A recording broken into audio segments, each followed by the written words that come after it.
नमस्कार प्रिय विद्यार्थियों। आज मैं आपको पढ़ाने वाला हूँ रचना के आधार पर वाक्य के भेद। प्रिय विद्यार्थियों, रचना के आधार पर वाक्य तीन प्रकार के होते हैं: सरल वाक्य, मिश्र वाक्य और संयुक्त वाक्य। तो आइए शुरुआत करते हैं सबसे पहले भेद की, सरल वाक्य की। आप वो ध्यान से समझेंगे, सुनेंगे। सरल वाक्य, जिस वाक्य में एक उद्देश्य व एक ही विधेय होता है, उसे साधारण या सरल वाक्य कहते हैं। आप याद रखेंगे, एक उद्देश्य और एक विधेय। उद्देश्य का अर्थ है कर्ता, विधेय का अर्थ है क्रिया या कर्म से। तो जिस वाक्य में एक उद्देश्य हो, एक ही विधेय हो, उसे हम कहेंगे साधारण या सरल वाक्य।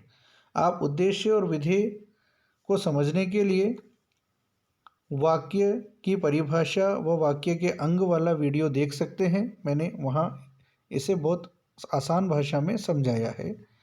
सरल वाक्य की परिभाषा एक बार फिर सुनेंगे। जिस वाक्य में एक उद्देश्य, एक ही विधेय होता है, उसे साधारण या सरल वाक्य कहते हैं। जैसे मैं जाता हूँ, बिल्कुल आसान भाषा में है, सरल वाक्य है। मोहन हिंदी पढ़ता है, यहाँ पर उद्देश्य है मोहन और विधेय है हिंदी। एक ही व्यक्ति है जो पढ़ रहा है और एक ही काम है जो कर रहा है, यानी कार्य भी एक हो और करने वाला व्यक्ति भी एक हो, तो उसे हम कहेंगे सरल वाक्य। पर आप याद रखें कि कार्य करने वाला एक से अधिक भी हो सकता है, परंतु उसका कर्म या क्रिया एक ही होनी चाहिए। जैसे मोहन और सोहन हिंदी पढ़ते हैं, कर्ता भले ही दो हैं, पर दोनों का काम एक ही है, हिंदी पढ़ना। तो आप ये भी याद रखें कि साधारण वाक्य में कर्ता एक से अधिक भी हो सकते हैं, पर कर्म या क्रिया एक ही होनी चाहिए। जैसे सीता और गीता पानी पीती है, तो दोनों मिलकर एक ही काम कर रही हैं। सीता और गीता गणित पढ़ाती है, तो दोनों मिलकर काम एक ही कर रही हैं। परंतु अगर काम उनके अलग अलग होंगे तो फिर वो संयुक्त वाक्य होगा। जैसे सीता हिंदी पढ़ाती है और गीता गणित पढ़ाती है, तो दोनों कार्य या दोनों के कर्म अलग अलग हैं, तो वो सरल वाक्य नहीं होगा, वो होगा संयुक्त वाक्य। सरल वाक्य कब होगा? जब दोनों के कर्म एक ही हों। जैसे सरल वाक्य में मोहन और सोहन हिंदी पढ़ते हैं, तो दोनों का काम क्या है? एक ही है, हिंदी पढ़ना।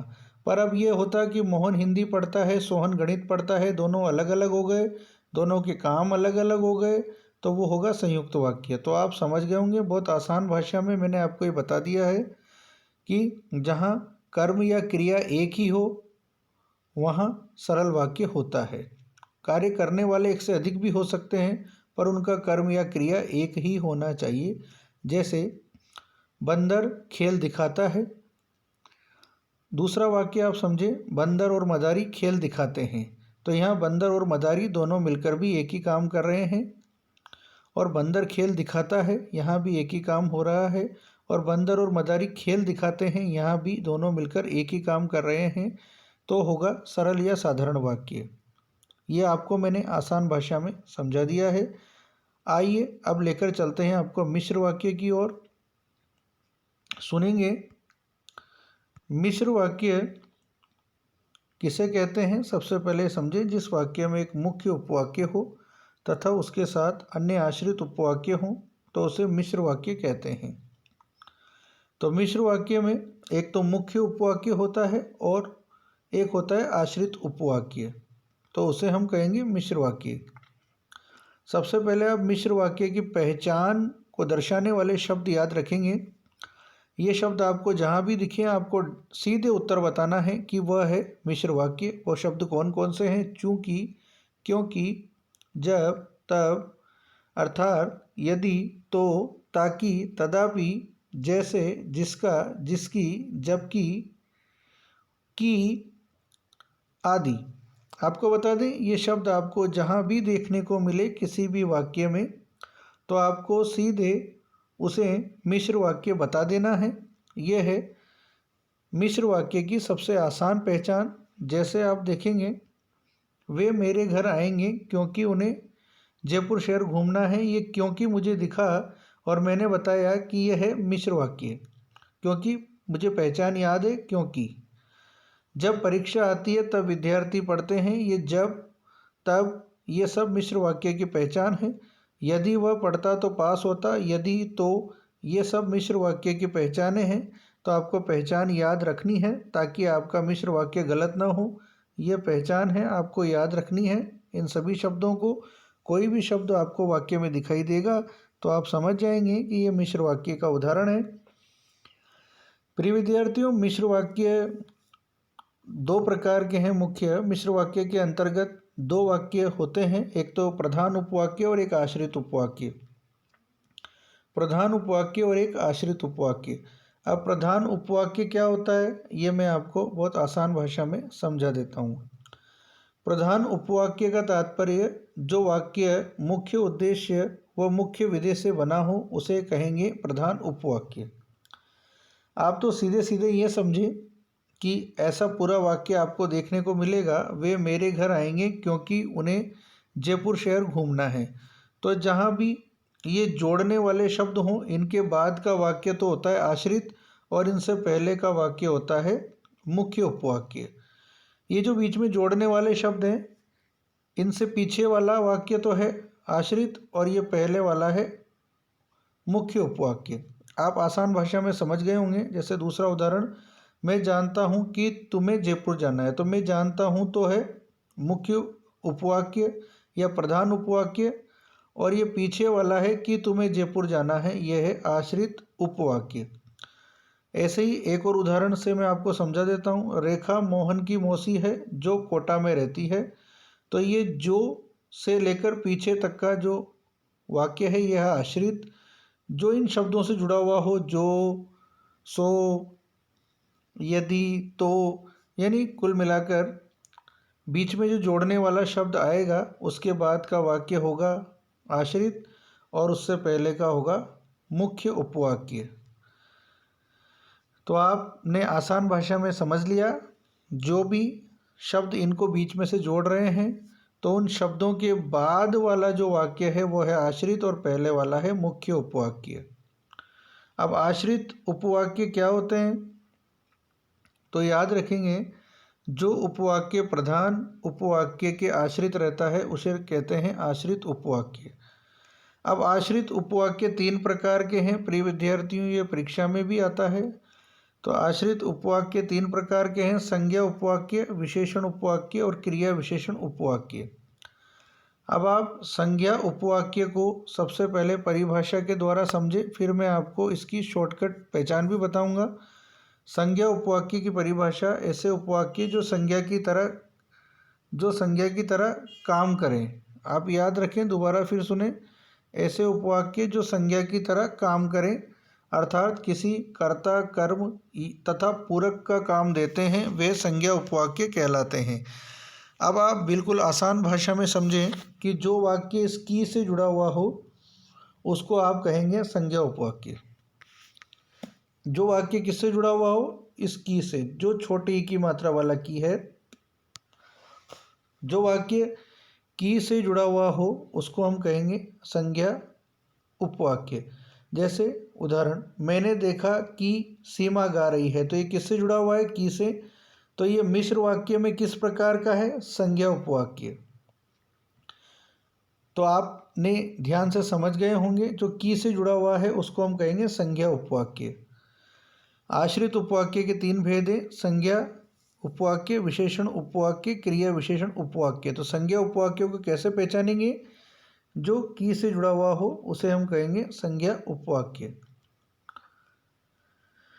विशेषण उपवाक्य, तो वे उपवाक्य जो प्रधान उपवाक्य में कर्ता अथवा कर्म की विशेषता बताते हैं उन्हें विशेषण उपवाक्य कहते हैं। ये परिभाषाएं वेरी इंपॉर्टेंट है, आप याद रखेंगे। अब मैं आपको बताता हूँ विशेषण उपवाक्यों को आप कैसे पहचानेंगे। तो आप तो शॉर्टकट ये याद रखें कि जो वाक्य में, जिन वाक्यों में ये शब्द आपको देखने को मिले, जो, जिसे, जिससे, जिसका, जिसकी, जिसके, ये शब्द जहाँ भी आपको देखने को मिलेंगे वहाँ उस वाक्य को आप बताएंगे विशेषण उपवाक्य। आप उदाहरण के द्वारा समझेंगे। जिससे आपको काम था वह व्यक्ति चला गया। तो ये जिससे शब्द आया तो मैं बता सकता हूँ कि यह है विशेषण उपवाक्य। रेखा उमाकांत की बड़ी बहन है जो जवाहर में रहती है, तो जो आया तो मैं बता सकता हूँ विशेषण उपवाक्य है। तो आप पहचान याद रखेंगे, ये जहाँ भी आए वहाँ होगा विशेषण उपवाक्य। बहुत आसान भाषा में मैंने आपको पहचान बता दी है। क्रिया विशेषण उपवाक्य भी बहुत आसान है, आप ध्यान से सुनेंगे तो समझ में आएगा। सबसे पहले परिभाषा समझें। जो प्रधान उपवाक्य की क्रिया की विशेषता बताते हैं तो वो क्रिया विशेषण उपवाक्य कहलाते हैं। अब क्रिया विशेषण उपवाक्य में प्रिय विद्यार्थियों, आप ये पहचाने याद रखें क्योंकि आए, और ये जब तब एक साथ आए, जो सो एक साथ आए, जिसकी उसकी दोनों ही शब्द एक साथ आए, यदि तो ये दोनों ही शब्द एक साथ आए, जैसे वैसे ये शब्द एक साथ आए, जितना उतना एक साथ आए, यद्यपि तथापि एक साथ आए, तो आप बताएंगे कि वो है क्रिया विशेषण उपवाक्य। जिसकी लाठी उसकी भैंस, जिसकी उसकी एक साथ है, तो ये हैं क्रिया विशेषण उपवाक्य। जब परीक्षा आती है तब विद्यार्थी पढ़ते हैं जब तब, तो ये हो गया आपका क्रिया विशेषण उपवाक्य, क्योंकि जब तब एक साथ हैं। यानी एक साथ का तात्पर्य वाक्य में दोनों होने चाहिए, जब तब दोनों का जोड़ा होना चाहिए, जिसकी उसकी दोनों का जोड़ा होना चाहिए, यदि तो इन दोनों का जोड़ा होना चाहिए। तो ऐसे वाक्य ज़्यादातर क्रिया विशेषण उपवाक्य माने जाते हैं।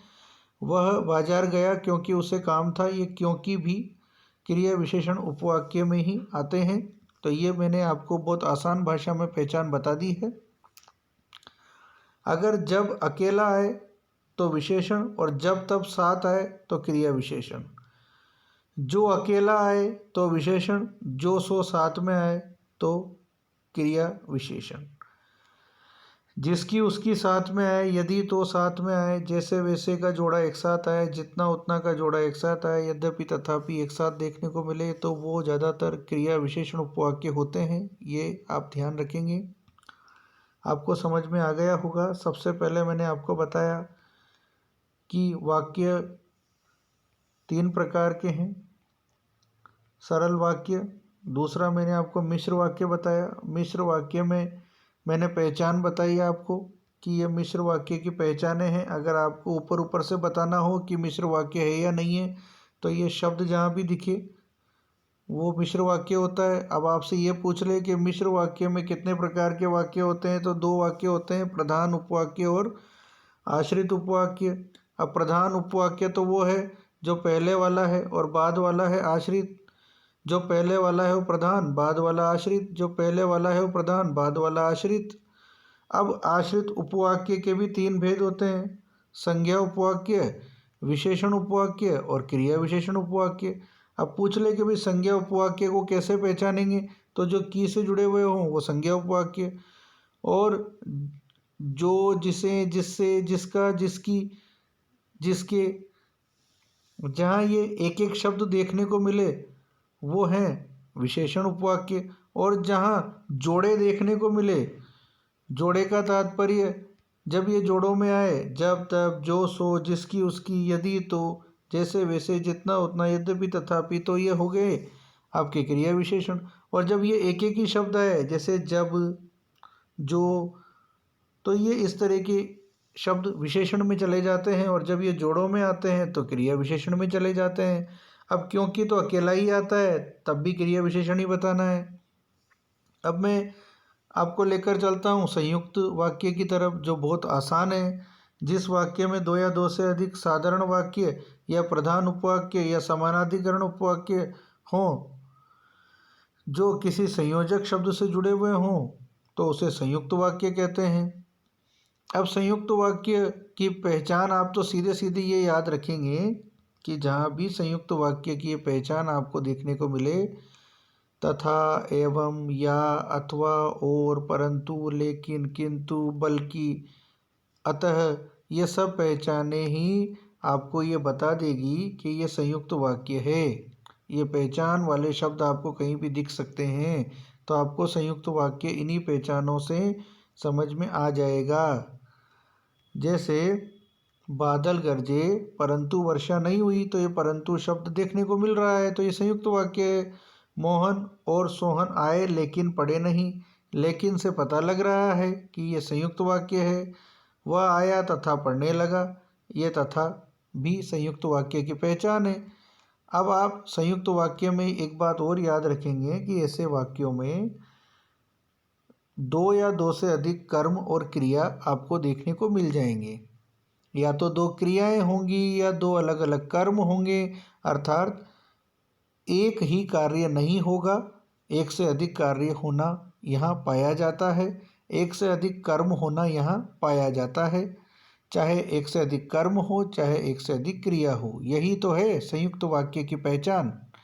तो ये थी संयुक्त वाक्य की पहचान और साथ में कुछ महत्वपूर्ण उदाहरण आपको तो पहचान से ही याद रखना है। अब आपको यहाँ एक कन्फ्यूज़न हो सकता है, आप ध्यान से सुनेंगे। जैसे राम और श्याम हिंदी पढ़ते हैं। अब और इस वाक्य में आपको सुनाई दिया होगा, और राम और श्याम हिंदी पढ़ते हैं, परंतु आप ध्यान दें कि दोनों मिलकर काम एक ही कर रहे हैं। भले ही और आ रहा है पर काम एक ही है, तब आप साधारण वाक्य बताएंगे, क्योंकि वो दोनों मिलकर क्या पढ़ रहे हैं, हिंदी। पर अगर ये वाक्य यूँ होता कि राम हिंदी पढ़ता है और श्याम गणित, तो यहाँ और आए और कार्य अलग अलग हो, तो आप बताएंगे संयुक्त वाक्य। जहाँ पर कार्य एक ही हो, भले ही और आए या तथा आए, और काम हो एक, तो आप बताएंगे साधारण वाक्य। और जब वाक्य अलग अलग हो और तथा आए और वाक्य में अलग अलग कर्म या क्रिया का बोध हो, तब आप बताएंगे संयुक्त वाक्य। तो आप याद रखेंगे ये कुछ शब्द हैं जो सरल वाक्य में भी आ सकते हैं। एवं, और, तथा। कैसे? राम तथा श्याम हिंदी पढ़ते हैं, अब ये दोनों मिलकर काम तो एक ही कर रहे हैं, तो ये हो गया साधारण। और अगर ये आए राम हिंदी पढ़ता है तथा श्याम गणित पढ़ता है, तो काम अलग अलग हो गए, तो ये तथा से जुड़े हुए हैं, तो संयुक्त वाक्य हो गए क्योंकि काम अलग अलग है। अब अगर आए राम और श्याम दूध पीते हैं, तो काम तो एक ही कर रहे हैं, तो ये साधारण वाक्य। अब राम दूध पीता है और श्याम चाय पीता है, तो दोनों बातें अलग अलग हो गई, दोनों के कर्म अलग अलग हो गए, तो वो हो गया आपका संयुक्त वाक्य। और ये बाकी के शब्द तो सब संयुक्त वाक्य में ही आते हैं, परंतु ये तथा, एवं, और, इनसे अगर एक ही कार्य का बोध हो तो ये साधारण, और इनसे अलग अलग कर्म या क्रिया का बोध हो तो ये संयुक्त वाक्य में चले जाते हैं। आप तो मोटे तौर पर समझिए कि संयुक्त वाक्य है एक से अधिक कर्म या क्रिया का होना, और जहाँ कर्म और क्रिया एक ही हो वहाँ हम बताएंगे साधारण वाक्य। तो ये थे रचना के आधार पर 3 प्रकार के वाक्य: सरल वाक्य, मिश्र वाक्य और संयुक्त वाक्य। सरल वाक्य में एक ही कर्म और क्रिया का होना पाया जाएगा, जबकि संयुक्त वाक्य में कर्म या क्रिया एक से अधिक होती है। और मिश्र वाक्यों में तो उपवाक्य होते हैं, जैसे संज्ञा मिश्रित, विशेषण मिश्रित और क्रिया विशेषण मिश्रित। तो ये थे रचना के आधार पर वाक्य के भेद, जो मैंने आपको बहुत अच्छे से समझाने का प्रयास किया। अब अगर मिश्र वाक्य में अगर वो ऊपर से ही पूछे कि भाई सरल संयुक्त मिश्र वाक्य को पहचानो, तो आप तो मिश्र वाक्य को ज़्यादा गहराई से भी नहीं पढ़ें। आप चाहें तो ये पहचान भी याद रख सकते हैं। ये पहचान जहाँ भी आपको दिखे आप बता सकते हैं कि ये मिश्र वाक्य है। और अगर मिश्र वाक्य को ज़्यादा गहराई से पढ़ना हो तो फिर आप देखें कि इसमें प्रधान उपवाक्य और आश्रित उपवाक्य हैं, और आश्रित उपवाक्य की भी 3 भेद हैं, जो मैंने आपको बहुत आसान भाषा में समझा रखे हैं। तो ये था आज का शानदार टॉपिक, जो व्याकरण की दृष्टि से बेहद उपयोगी है आपके लिए। मिलते हैं अगले वीडियो में। धन्यवाद।